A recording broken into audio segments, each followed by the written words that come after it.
నూతనంగా స్థలాన్ని కొనుగోలు చేసుకునేటటువంటి ప్రేక్షకులు ముఖ్యంగా తూర్పులో ఈ స్థలానికి తూర్పులో ఉన్నటువంటి రాజవీధి ఉంటే మాత్రం తప్పనిసరిగా ఈ స్థలాన్ని కొనుగోలు చేసుకోవచ్చు. తర్వాత ఉత్తరంలో రోడ్డు ఉన్న తప్పనిసరిగా ఆ స్థలాన్ని కొనుగోలు చేసుకోవచ్చని చెప్తున్నాను. ఉత్తరము తూర్పులో 2 రోడ్లు కలిసినటువంటి స్థలం వస్తే ఎవరిని ఆలోచించక్కర్లేదు, నిరభ్యంతరంగా తీసుకోండి. తూర్పు పడమరలో రోడ్లు వచ్చినా తీసుకోవచ్చు, కొనుగోలు చేసుకోవడానికి అభ్యంతరం లేదు.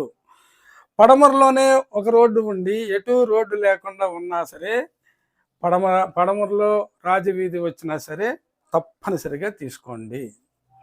దక్షిణ మార్గంలో రోడ్డు వచ్చి 3 పక్కలా కూడా ఏ దిశలో కూడా రాజమార్గం లేకుండా దక్షిణంలోనే రాజవీధి వచ్చినప్పుడు ఆలోచించి తీసుకోండి.